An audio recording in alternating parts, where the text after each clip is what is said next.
Hey, welcome back to Blue and Blur, everybody. My name is Mark. And I'm RJ, and today we're going to talk about the Toronto Maple Leafs going into the Olympic break right after this.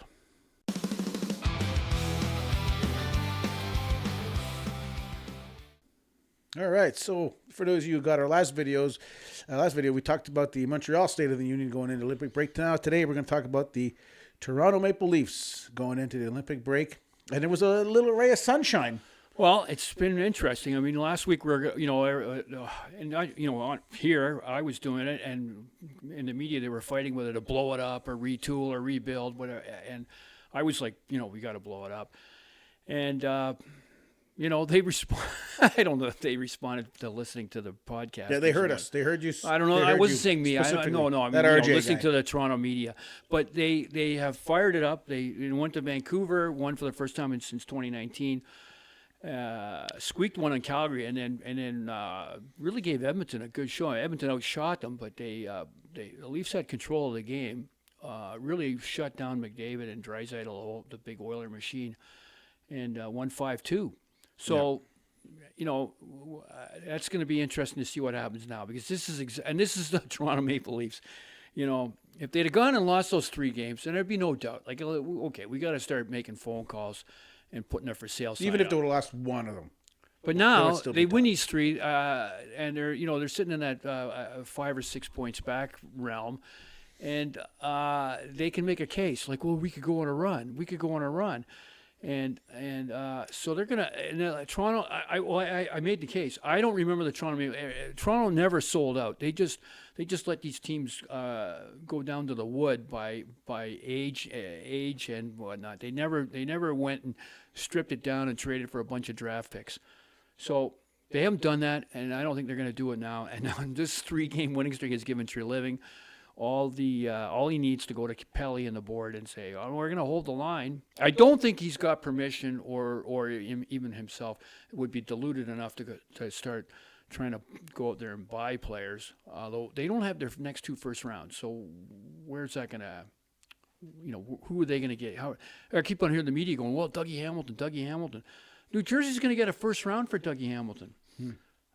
They're not going to take, so I don't get how it's going to go. I don't think anything's going to change. I think I think they got rose-colored glasses right now that, we won 3, so don't change anything. That's what it did. I said there was going to be lipstick on the pig, and that's what they've done. These 3 games have put the lipstick on, and they're going to try to carry on through. And now there's nothing wrong with the team. Let's plan the parade route. Well, they're going to go like we've had a lot of injuries. We had goaltending problems. We had a power play problem. Yep. Some guys didn't get acclimated here. It took a long time for Lawton and Waugh to find themselves. Michelli has been all over the map. Scored 2 goals the other night. He's starting to play a lot better. So that's the kind of talk they're giving. Yeah. I think you should still. I mean, you got a couple of gems out there that you can move out. Bobby McMahon with that low salary, he's a free agent. I would move him. But the issue right now is Michelli and McMahon are the 2 major performers right now, and in the past 3 games. I know, but McMahon's a free agent in a year, and the more goals he piles up, he's going to be looking at. He's going to get an offer of. And by the way, next year's free agent July 1st crop is not a bumper crop. And so that means, they're going to overpay because there isn't a lot of supply. He's going to get a number that starts with a 4. And probably and term's going to start with a 4, like a 4 times 4 or a 5 times 3 or a. You think Toronto offers it to him? No, I don't think they should. I think they should cut it. I don't think he's worth $4 or $5 million. I don't know if it's sustainable. He didn't show up in the NHL until he was 27, 28. He plays a lot of games half asleep. No, he does. He doesn't use his size as much as he should. He's no Mason Marchment, who we used to have. I mean, I think the Leafs got to draw the line. And, okay, I'll get to the point of what I'm thinking about. The media is going on. I heard this a couple of times this week. Well, Matthews and Nylander are still in the window. They're still in their prime. So you got to take you can't let a season go. So that's another reason why they're going, well, we should still try to push forward. And I'm thinking, okay, I looked it up. I did the research on that today. I'm going to read it out to you. I'm not going to do all the trades, but it's Lou Lamoriello, Kyle Dubas, and Treliving have traded in the last 9 years of this playoff window. We don't count the first year when they went to Washington. 6 firsts, 4 seconds, 2 thirds, 4 fourths. Plus some rookies like Sean Dursey to L.A. in the Muzzin trade, Fraser Minton last year to Brandon Carlos. So some good rookies went out the door too. Matthews and Nylander and Marner and Tavares and Riley, the management went to bat for them and said, here, we'll push stuff out. We'll bring in guys they brought in. Not that the guys they brought in, Giordano, O'Reilly, Muzzin, Blacanic from your team, Shan, Jake McCabe. Nick Foligno, that was a disaster one too. That was another first round that went out the window. So 6 firsts. The Leafs have constantly put their faith in at the deadline and said and opened up the dressing room and put players in there and said, look here, we believe in you guys. Get to the next level. And repeatedly over and over and over, they have not done it. So why did the media here think that the Leafs owe Matthews? They've done everything they could for the guy, for him and Nylander and Tavares and Marner last year. They've done all they could. They've spent everything. Now we're left with 2 or 3 years of an empty cupboard, perhaps 4, because it takes a couple. First, it takes a couple years with no draft picks. Then it takes a couple years of draft picks to start building it up. So we're looking at a 4 or 5 year window where we have to re-till the garden. Yeah. And you want to prolong that even further? I say you hold the line at the end of this year. And you go into the summer. You have a conversation with Matthews and Nylander. If they don't, one or two or both don't want to be there. Well, Nylander's here long term. Matthews doesn't want to stick around for it. Move him out and get some stuff, and let's start and really do a rebuild. Probably with a new general manager. Find a really bright guy and give him a 5-year deal so he's not thinking he's going to get fired, and let the guy go to work. That would be what I would be doing if I was owning the team. But. I pay for a cell phone at Rogers. I'm not on the other side of that transaction. Yeah. Even with a 3-game winning streak, Toronto still has to do something. Like right now, the way they are going into Olympic break, they're 20th in the league, 12th in the conference, 7th in the division, and there's 8 in the division. They're 7th. 57 games played, 27 wins, 21 losses, 9 OTs. They're at 63 points. They're 4-5-1 in the last 10. Goals for, they're 188. Goals against, they're 194. They're at a -6 right now. Nylander is the highest points getter they have right now, and he's 41st in the league. He's got 52 points. He's 41st. He's missed a lot of games, though. Yeah. Nylander would be up in the at the first couple of months he was in the top 10. He'd be in the 20s. Yeah. Right now you've got your defense is Oliver Ekman-Larsson. He's at 34 points. He's tied for 23rd in the league. Wow. Matthews has got 26 goals. He's tied for 21st in the league in points. So, I mean, it's not impressive numbers for the Toronto Maple Leafs right now going into the Olympic break. No, it's not. This 3 games is wonderful and was fun to watch. They did play really good in Edmonton. I watched that game and I stayed up late to watch it. It was a good game. I thought that's really doing well the way they're playing that game. Yeah. But that's what they don't. They're kind of like your your Montembeault guy. They don't play. They can't be trusted. They'll play 2 games in a row and then. Well, Montembeault played well against Edmonton. Well, we're not going to talk about Montreal goalies. This is my time. Yeah, but that was to be expected. I brought it up. It was to be expected. Toronto injuries. Let's see what your thoughts are. Morgan Riley's still out. Apparently, he's slated to return after the Olympic break. Dakota Joshua is LTIR, and Chris Tanev is LTIR. Sorry, I talked over you. I got excited. Well, Morgan Riley. I remember last year Morgan Riley went hurt, and they won like 7 in a row. I find that interesting that they play better without him. Yeah. I don't know what that says. Well, we'll see how it works when he comes back. Because, like I said, he's supposed to come back after the Olympic break. So, is he the piece that's missing right now? Is Tanev the piece that's missing?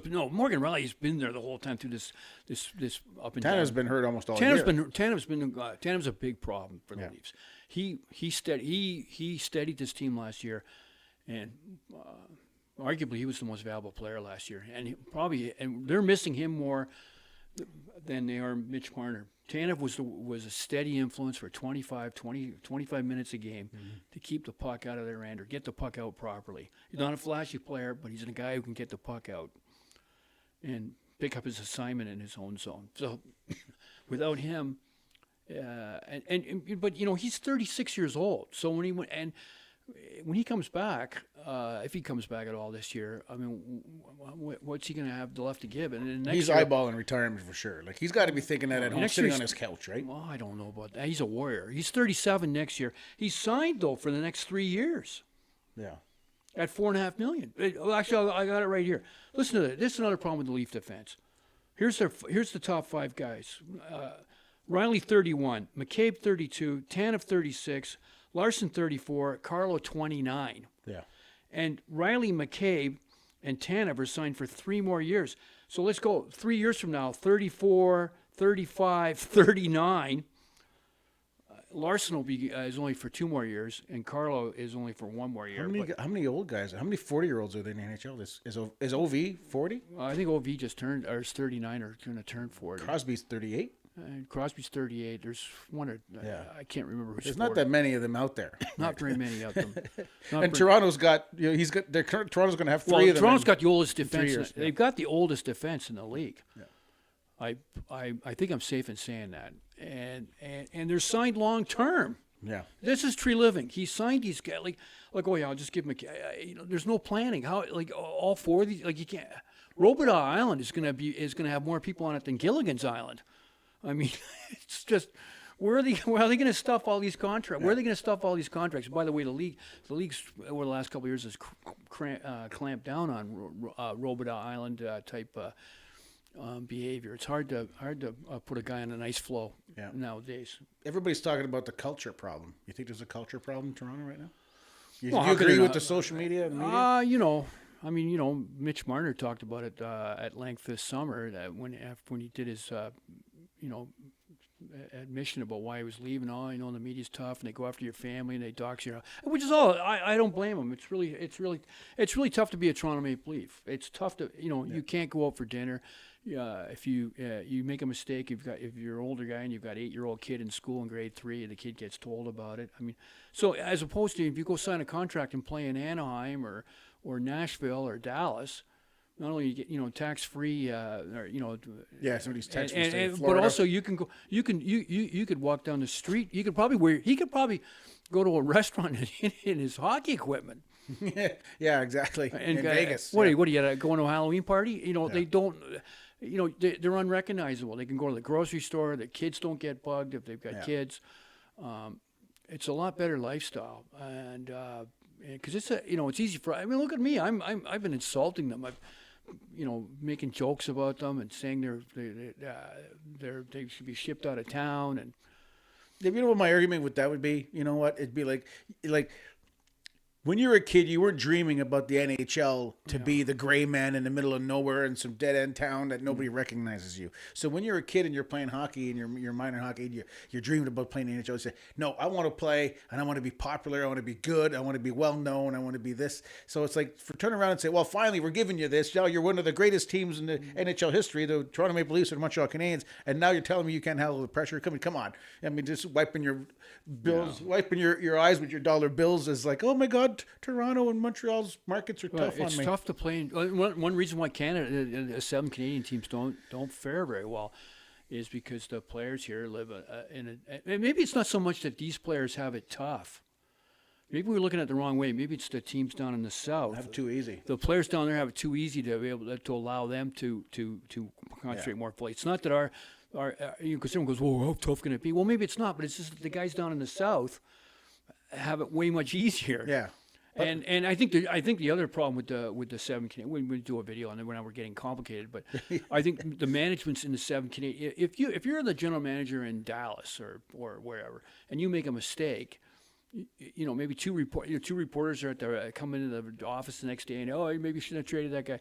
In Toronto, if you make a mistake, there's 100 guys and they repeat it. They'll bring or Vancouver or Winnipeg.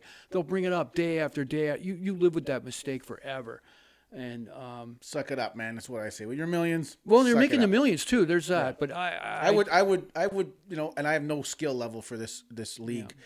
I would play in that league, and you could put cameras in my house, and I would still be happy to play in the NHL. Well, this is another thing though that management, they spend all this money on fitness, and that's another thing. The Leafs had that scandal this week that they fired their medical director. And oh, yeah, I didn't hear that one. That's another reason why that maybe there's been a lot more injuries this year, because True Living went and cut the budget on the on medical. I don't know. I haven't really studied it, so we're not going to comment any further on that, other than that it was a story. But the thing about the problems with playing in these environments, like in Vancouver, Toronto, Montreal, maybe the managements, they should also put a budget on psychology. I know they do spend money on psychology. Oh, I'm sure they do. Maybe they should analyze what kind of player, because some players want to play in the spotlight. Like, Demidov seems to be shining in it. Your guy PK Subban back in the day, you couldn't put enough mustard on that. But he's a showman, on that. You couldn't put the mustard on that hot dog. Yeah.